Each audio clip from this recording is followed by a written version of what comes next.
Hello guys, আমি পরিমল আর আজকে আমি তোমাদের পড়াবো পাসিং অ্যাওয়ে অফ বাপুর সেকেন্ড ইউনিট।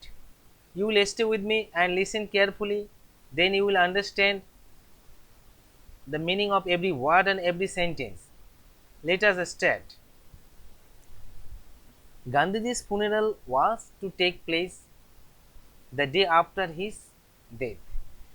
দেখো, গান্ধীজির ফুনেরাল, এখানে অ্যাপোস্ট্রফ এস ব্যবহার করা হয়েছে। এর অর্থ হলো গান্ধীজির দাহ কার্য।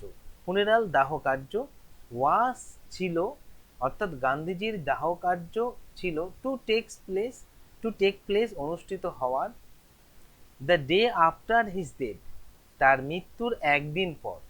অর্থাৎ গান্ধীজির দাহ কার্য অনুষ্ঠিত হওয়ার ছিল তার মৃত্যুর একদিন পর। এখানে দেখো ডেথ, এই যে ডেথ শব্দটা এর উৎপত্তি করতে হচ্ছে, দেখো ডাই মারা যাওয়া, ডাই মারা যাওয়া তার noun form death, D E A D dead, adjective form মৃত, ডেডলি মৃতের ন্যায়। তো আশা করছি সব বাক্যটার অর্থ বুঝতে পেরেছো। পরের লাইনটা দেখো, hours in advance people line. এই বাক্যের মধ্যে ভার্ব হলো লাইন, বাক্যটা পাস্ট ইনডিফিনাইট টেন্সে আছে। আওয়ার্স ইন অ্যাডভান্স ঘন্টার পর ঘন্টা আগে, অর্থাৎ ঘন্টার পর ঘন্টা পূর্বে। পিপল লাইন লোকজন লাইন দিয়েছিল, দ্য রুট ওই রাস্তার ধারে। দা এখানে নির্দিষ্ট করে বোঝানোর জন্য ব্যবহার করা হচ্ছে। The funeral procession was to follow, যে রাস্তা দিয়ে দাহ কার্যের যে যাত্রা, অর্থাৎ সব দেহ নিয়ে যাওয়ার যে পথ, সেই পথের ধারে লোকজন লাইন দিয়ে দাঁড়িয়েছিল। ওয়াজ টু ফলো অনুসরণ করতে, কাদেরকে? ওই যাত্রা দলকে, অর্থাৎ ওই যে শোভাযাত্রায় যাচ্ছে লোকজন দাহ করতে, তাদের সঙ্গে যোগদান দেওয়ার জন্য লাইনে দাঁড়িয়েছিল। পদ্মাসী একজন ব্যক্তির নাম, দেখতে পাচ্ছ মিসেস নাইডুস ডটার। দেখো মিস আর মিসেস অনেক সময় আমরা গুলিয়ে ফেলি। মিস MISS মিস, মিস বলতে কুমারী কাউকে বোঝানো হয়, আর মিসেস বলতে শ্রীমতী। অর্থাৎ শ্রীমতী নাইডুর মেয়ে কে ছিলেন? Padmasi.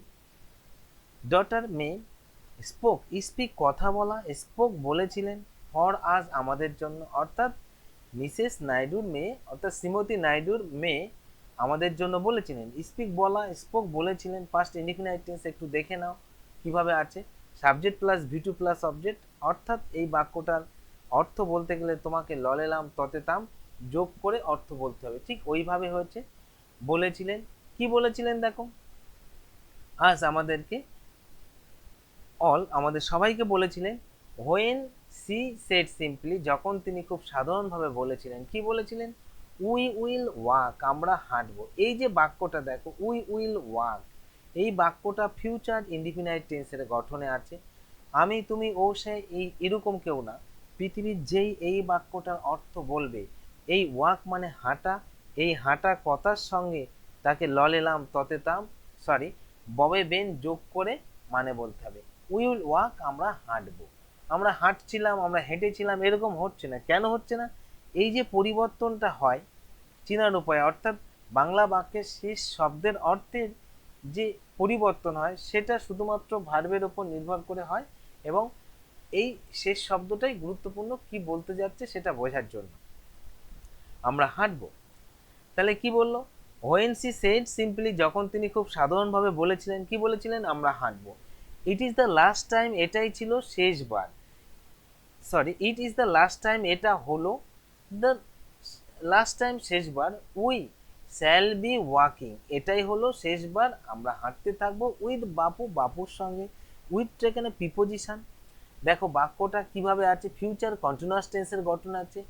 We shall be walking, দেখে না, আমি কার্সার দিয়ে তোমাদেরকে দেখানোর চেষ্টা করছি। উই শ্যাল বি ওয়াকিং, আমরা হাঁটতে থাকবো। তারপরের বাক্যটা দেখো, পরের পেজে আসো এই সঙ্গে সঙ্গে। ইট ওয়াজ, এটা ছিল। তো ওয়াজ ওয়ার মানে ছিল, ছিলেন, ছিলাম। যদি এর পরে ভার্ব প্লাস আইএনজি যুক্ত শব্দ না থাকে, তাহলে এটার মানে কি হবে? ওয়াজ ওয়ারের অর্থ হবে ছিল, ছিলেন, ছিলাম। ইট ওয়াজ, এটা ছিল, অ্যান্ড একটা, অ্যাগোনাইজিং ওয়াক। এই যে অ্যাগোনাইজিং, এই শব্দটা কিভাবে তৈরি হয়েছে দেখো। অ্যাগোনাইজ যন্ত্রণা পাওয়া বা যন্ত্রণা দেয়া, তার সঙ্গে আইএনজি যুক্ত করে এটাকে পার্টিসিপেল অ্যাডজেক্টিভ করা হয়েছে। কি করা হচ্ছে? পার্টিসিপেল অ্যাডজেক্টিভ, অর্থাৎ অ্যাডজেক্টিভের মতো কাজ করছে এখানে। ইট ওয়াজ এটা ছিল, অ্যান একটা অ্যাগোনাইজিং ওয়াক একটা মর্মান্তিক বা যন্ত্রণাদায়ক হাঁটা। ওয়াক মানে হাঁটা, এখানে ওয়াক শব্দটাকে নাউন হিসেবে ব্যবহার করা হয়েছে।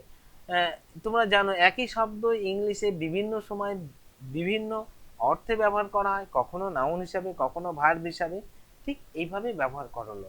এটা ছিল একটা যন্ত্রণাদায়ক হাঁটা। থাউজেন্ডস সাইলেন্টলি ওয়াচড, ওয়াচড লক্ষ্য করা বা দেখা, থাউজেন্ডস হাজার হাজার লোক, সাইলেন্টলি নিঃশব্দে বা নিস্তব্ধে, ওয়াচড লক্ষ্য করেছিলেন, দ্য প্রসেশন, প্রসেশন বলতে ওই যে সব দেহ নিয়ে যাত্রা করা হচ্ছিল সেই যাত্রাটাকে লক্ষ্য করেছিলেন হাজার হাজার লোকজন। বাপু লে, লাই শুয়ে থাকা, পাস্ট ইনডিফিনাইট টেন্সে হওয়ার জন্য কি হলো? লে শুয়েছিলেন, on the open truck, sorry on an open truck একটা খোলা ট্রাকের উপর শুয়েছিলেন। কভার্ড উইথ ফ্লাওয়ার্স, ওইটা আবৃত ছিল কিসের দ্বারা? ফুলের দ্বারা, অর্থাৎ ফুলে ঢাকা অবস্থায় বাপুজি অর্থাৎ গান্ধীজি শুয়েছিলেন কোথায়? একটা ওপেন ট্রাকের উপর, অর্থাৎ একটা গাড়ির উপরে শুয়েছিলেন, যেখানে যে গাড়ির ডালাগুলো খোলা ছিল, অর্থাৎ চারিদিক থেকে দর্শক অর্থাৎ যে গান্ধীজির অনুগামী এবং আত্মীয় স্বজন যেন সবাই দেখতে পায়, এরকম অবস্থায় গাড়ির ওপর তাকে শুইয়ে রাখা হয়েছিল যাতে করে সবাই তাকে দেখতে পায়। পরের লাইনটা দেখো, থাউজেন্ডস অফ পিপল, হাজার হাজার লোক, উইপ কাঁদা, পাস্ট ইনডিফিনাইট টেন্স, এই জন্য এর অর্থ কি হলো? ওয়েপ্ট কেঁদেছিল, অর্থাৎ হাজার হাজার লোক কাঁদলো বা কেঁদেছিল। ট্রাইং টু টাচ, এবং চেষ্টা করেছিল, টু টাচ স্পর্শ করতে, বাপুস ফিট, অর্থাৎ বাপুর পাটাকে স্পর্শ করবার জন্য হাজার হাজার লোক কেঁদেছিল, অর্থাৎ কাঁদলো, যদি তার পাটা একটু স্পর্শ করা যায় সেই উদ্দেশ্যে। ইট ওয়াজ, ইট ওয়াজ এটা ছিল, পসিবল সম্ভব, ইম্পসিবল, এখানে প্রিফিক্স যোগ করে শব্দটা তৈরি করা হচ্ছে এবং বড় করা হচ্ছে। ইট ওয়াজ ইম্পসিবল, এটা ছিল অসম্ভব, to move in the thick crowd, ওই যে ঘন লোকজন অর্থাৎ অত্যাধিক ভিড় যে ছিল সেই ভিড়ের মধ্যে দিয়ে হেঁটে যাওয়াটা বা আগিয়ে যাওয়াটা ছিল অসম্ভব। এখানে ক্রাউড মানে হচ্ছে ভিড়, মুভ ভার্ব, এখানে ইনফিনিটিভের ব্যবহার করা হচ্ছে। পরের সেন্টেন্সটা দেখো, as I moved forward, as যখনই, আই মুভড আমি গেলাম, ফরওয়ার্ড সামনের দিকে, এখানে মুভটাকে ভার্ব হিসেবে ব্যবহার করা হলো। অ্যাজ আই মুভড ফরওয়ার্ড যখন আমি সামনের দিকে গেলাম, স্লোলি ধীরে ধীরে, আই আন্ডারস্টুড, আন্ডারস্ট্যান্ড বুঝতে পারা, আই আন্ডারস্টুড আমি বুঝতে পারলাম, কি বুঝতে পারলাম?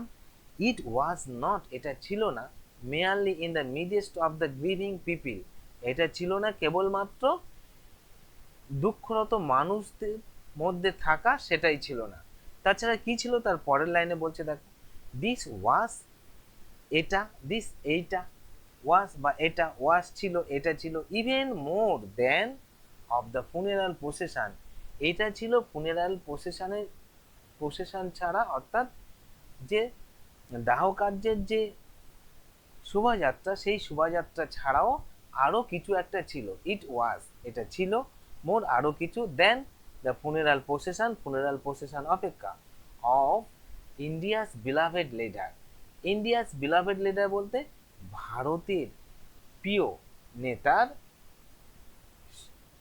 সব দেহ নিয়ে যে প্রসেশন ছিল সেটা ছাড়া একটা অন্য কিছু ছিল, সেটা কি এবার বলবে দেখো, I was among people, I was আমি ছিলাম, অ্যামংটা হলো প্রিপোজিশন, অনেকের মধ্যে যখন বোঝানো হয় একজন তখন অ্যামং বোঝানো হচ্ছে, আই ওয়াজ অ্যামং পিপিল অনেক লোকের মধ্যে আমি ছিলাম একজন, for whom walking with Bapu had a special meaning, যার কাছে, ফর হুম যার কাছে, ওয়াকিং উইথ বাপু বাপুর সঙ্গে হাঁটাটা, হ্যাড, হ্যাড ছিল অ্যান্ড হ্যাড ছিল, আই স্পেশাল মিনিং একটা আলাদা অর্থ ছিল, অর্থাৎ ওই যে অসংখ্য লোক হাঁটছিলেন তার মধ্যে আমি ছিলাম, অর্থাৎ আমার কাছে ছিল এই হাঁটাটা একটা আলাদা মানের।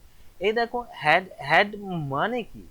হ্যাড মানে অধিকার অর্থে ছিল, ছিলেন, সরি, অধিকার অর্থে ছিল বোঝালে সাবজেক্টের পর আমরা হ্যাড ব্যবহার করি। দেখো subject plus had plus object, এই বাক্যটার অর্থ বলতে গেলে তোমাকে ছিল কথাটা যোগ করে মানে বলতে হবে। শুধু তোমাকে আমাকে না, পৃথিবীর যেই বলবে এই বাক্যটার অর্থ, ছিল কথাটা যোগ করে বলতে হবে। এবার দেখো হ্যাড শুধু এখানেই ব্যবহার হবে তা না, হ্যাড আবার পাস্ট পারফেক্ট টেন্সেও ব্যবহার হয়। তোমরা একটু দেখে নাও, subject plus had plus V three plus object, এই ছিলটা হয়ে যাবে ইয়া ছিল, ইয়া ছিলেন, ইয়া ছিলাম, যখন পাস্ট পারফেক্ট টেন্সে যাবে।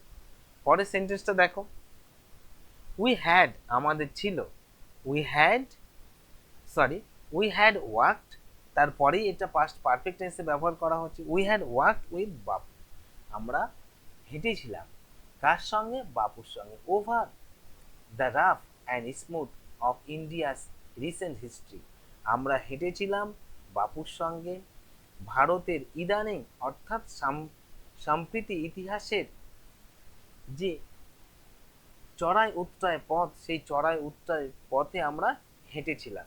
তাহলে এখানে গুরুত্বপূর্ণ শব্দ কোনটা এই বাক্যটার অর্থ বলতে গেলে? উই হ্যাড ওয়ার্কড, আমরা হেঁটেছিলাম। তুমি এই পার্টটা, উই হ্যাড ওয়ার্ক, এই পার্টটা বাদ দিয়ে বাক্যটার অর্থ করে দেখো। তুমি যদি কোনো দিন কোনো অর্থ পাও এই বাক্যটার, তখন তুমি আমার বলো। কোনো অর্থ এখান থেকে এত দূরের কোনো অর্থ তুমি মেলাতে পারবে না, এত এই পুরো বাক্যটার কোনো অর্থ তুমি মেলাতে পারবে না।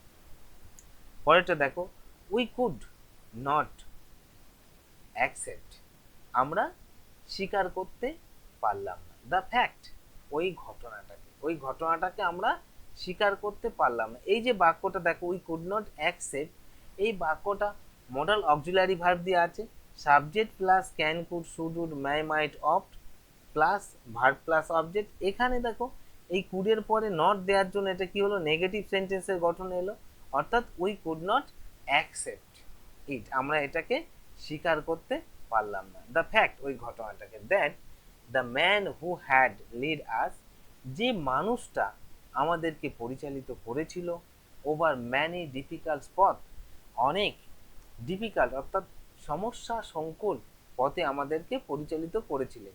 কেন করেছিলেন?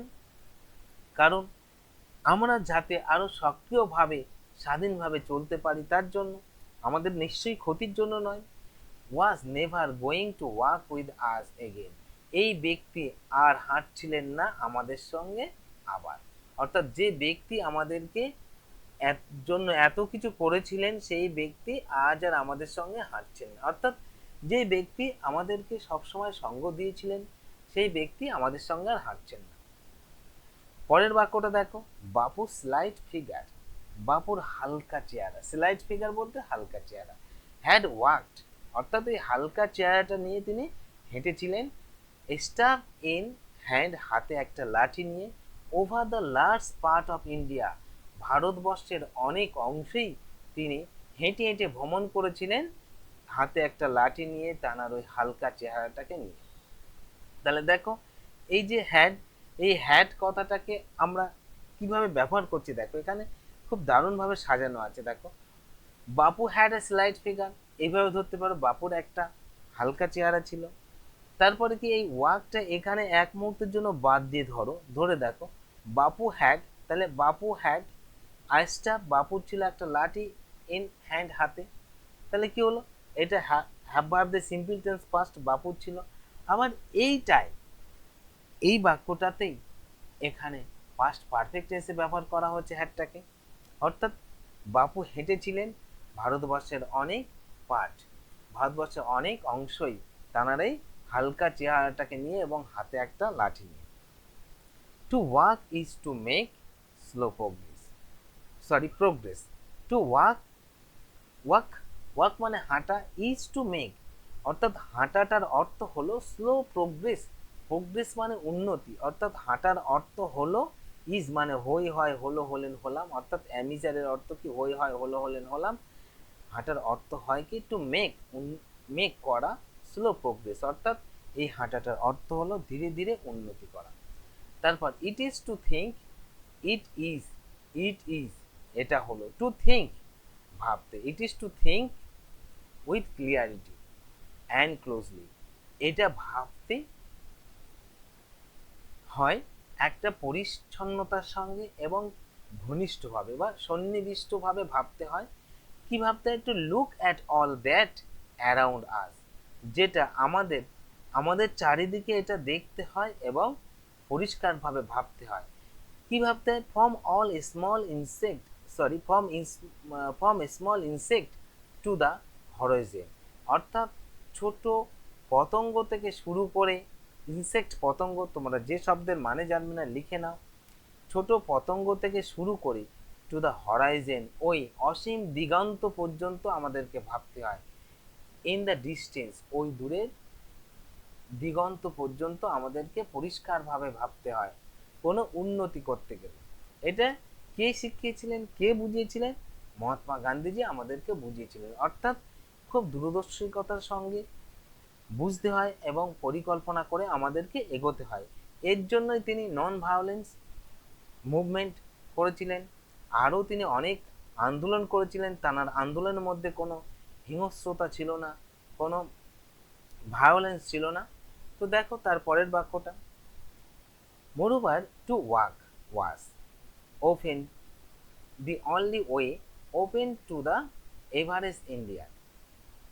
তো দেখো এখানে মোর ওভার, অধিকন্ত বা তাছাড়াও, টু ওয়াক ওয়াজ, হাঁটাটা ছিল, ওপেন প্রায়, দি অনলি ওয়ে, একমাত্র উপায়। অর্থাৎ এই হাঁটাটাই ছিল একমাত্র উপায় বা উপায়, open to the average Indian, যেটা উন্মুক্ত ছিল প্রত্যেকটা বা সাধারণ ভারতবাসীর কাছে। প্রত্যেক সাধারণ ভারতবাসীর কাছে এটা উন্মুক্ত একটা উপায় ছিল, কিসের? উন্নতির জন্য। অর্থাৎ হাঁটো, চলো, সচল থাকো, তুমি উন্নতি করতেই পারবেই পারবে, ঠিক এরকম ইনি বোঝাতে চেয়েছিলেন। এবং এই যে হাঁটা, তিনি যে পায়ে হেঁটে বিভিন্ন জায়গায় গেছিলেন, তার জন্য তার কোনো রকম কষ্ট লাগেনি, শুধুমাত্র শারীরিক এনার্জির জন্যই তিনি এটা পেরেছিলেন। অর্থাৎ তুমি তোমার শারীরিক ক্ষমতাকে কাজে লাগিয়ে উন্নতি করো, এটাই তিনি বলতে যাচ্ছেন। ইট রিকোয়ার্ড, এটার প্রয়োজন ছিল, নো না, অর্থাৎ এটা প্রয়োজন হয়েছিল, ফার্স্ট ইনডিফিনাইট টেন্সে নেগেটিভ সেন্টেন্সে আছে বাক্যটা, দেখো। ইট রিকোয়ার্ড নো ভিকেলস, এটার প্রয়োজন ছিল না বা হয়নি ভিকেলস। ভিকেল বলতে এখানে যান বা বাহনের কোনো প্রয়োজন হয়নি। এক্সেপ্ট হিজ বডি, তার body, except his own body, তার নিজের শরীর ছাড়া তার কোনো যানবাহনের প্রয়োজন হয়নি। অ্যান্ড কস্ট হিম নাথিং, এবং তাকে কোনো মূল্য দিতেও হয়নি। বাট হিজ এনার্জি, তার এনার্জি ছাড়া তাকে আর কোনো মূল্য দিতেই হয়নি তার এই উন্নতির জন্য, অর্থাৎ এক জায়গা থেকে অন্য জায়গায় যাওয়ার জন্য বা তার প্রোগ্রেসের জন্য বা দেশের উন্নতির জন্য। পরের লাইনটা দেখো, গান্ধীজি টুক, টেক, নেয়া, ফার্স্ট ইনডিফিনাইট টেন্সের গঠনে থাকার জন্য বাক্যটা হয়ে গেল কি? নিয়েছিলেন। গান্ধীজি নিয়েছিলেন দিস নেসেসিটি, এই প্রয়োজনীয় জিনিসগুলো নিয়েছিলেন। এখানে দেখো নেসেসিটি মানে প্রয়োজনীয়তা, এই প্রয়োজনীয়তাই নিয়েছিলেন।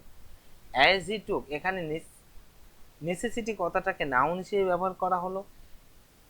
এর এর ভার্ব ফর্ম হলো নেসেসিয়েট, নেসেসিয়েট ভার্ব, তার নাউন ফর্ম হচ্ছে নেসেসিটি, অর্থাৎ প্রয়োজন হওয়া, নেসেসিয়েট।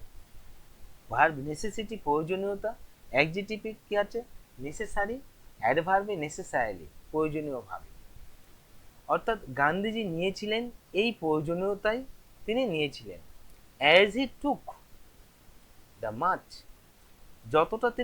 যতটা বেশি তিনি নিয়েছিলেন, অ্যাজ যেহেতু, হি টুক তিনি নিয়েছিলেন, মাচ বেশি, সেটা কি ছিল? দ্যাট ওয়াজ কমন প্লেস, সেটা ছিল সাধারণ একটা কিছু। অ্যান্ড ট্রান্সফর্ম, এই কমন প্লেস বলতে সাধারণ একটা বিষয় বা সাধারণ কিছু বা গতানুগতিক কিছু একটা। অ্যান্ড ট্রান্সফর্ম ইট, এবং এটাকে রূপান্তরিত করছিলেন। ট্রান্সফর্ম, চেঞ্জ মানে যা, কনভার্ট মানে যা, ট্রান্সফর্ম মানে তাই। বা এখানে ভার্ব হিসেবে ব্যবহার করা হলো পাস্ট ইনডিফিনাইট টেন্সে। অ্যান্ড ট্রান্সফর্ম ইট, এবং এটাকে পরিবর্তন করেছিলেন ইনটু আ জয়ফুল ইফোর্ট, এবং একটা আনন্দমুখরিত প্রচেষ্টায় তিনি এটাকে পরিবর্তন করেছিলেন। দেখো আমি প্রত্যেকটা লাইনের ওয়ার্ড অনুযায়ী বোঝানোর চেষ্টা করলাম, এবং প্রত্যেকটা লাইনের অর্থ কিভাবে হয়েছে তোমরা বুঝতে পেরেছো। প্রত্যেকটা লাইনের অর্থ শুধুমাত্র ভার্ব সাজালে তোমরা 80% থেকে 90% পেরে যাবে। বাকি অংশটা তোমরা যদি দু একবার পড়ো বা একটু সাজানোর চেষ্টা করো তাহলে পেরে যাবে। এবার আমরা প্রশ্ন উত্তর করব। দেখো, প্রশ্ন উত্তর করতে হলে তোমাকে সর্বপ্রথম বাক্যের অর্থ বুঝতে হবে। তুমি যদি অর্থ বুঝতে পারো তাহলে খুবই সহজে প্রশ্ন উত্তর করতে পারবে। দেখো, চুজ চুজ মানে কি? পছন্দ করা। এই পুরো বাক্যটা ইম্পারেটিভ সেন্টেন্সে থাকার জন্য এটার অর্থ কি হবে? পছন্দ করো বা বেছে নাও। কি পছন্দ করো বা বেছে নাও? বেছে নাও বা পছন্দ করো কি? দ্য কারেক্ট অল্টারনেটিভ, সঠিক বিকল্পটি বেছে নাও। টু কমপ্লিট, সম্পূর্ণ করতে। এখানেও ইনফিনিটিভের ব্যবহার করা হলো, টু কমপ্লিট, সম্পূর্ণ করতে। দ্য ফলোয়িং সেন্টেন্সেস, নিম্নলিখিত বাক্যগুলো বা নিচের বাক্যগুলো সম্পূর্ণ করতে সঠিক বাক্যটি বেছে নাও। তো এখান থেকে এটার অর্থ তোমাকে প্রথমে তৈরি করতে হবে। কিভাবে তৈরি করছি দেখো। গান্ধীজির ফুনেরাল, গান্ধীজির দাহ কার্য, ওয়াজ ছিল, টু টেক প্লেস, অনুষ্ঠিত হওয়ার ছিল। One day after his death, এই প্রথমটাই উত্তর হবে। তার মৃত্যুর একদিন পরে। Two days after his death, তার মৃত্যুর দুদিন পরে। One day after his death, one day after his death, তার মৃত্যুর একদিন পরে। অন দ্য, সরি ভুল বললাম, এটা আমি বুঝতে পারিনি। One day after his death এটাই হবে উত্তর।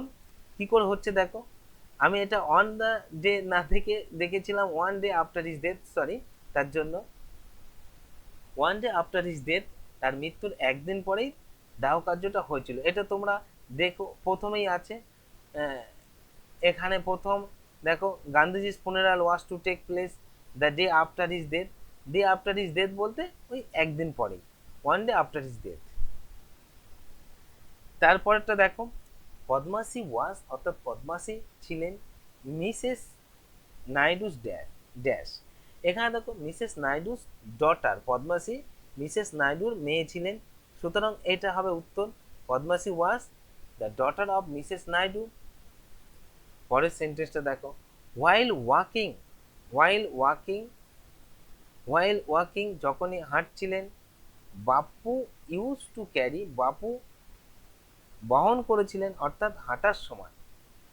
এই ডিউরিং হোয়াইল একই কথা। হোয়াইল ওয়াকিং, যখন হাঁটছিলেন বা হাঁটার সময়।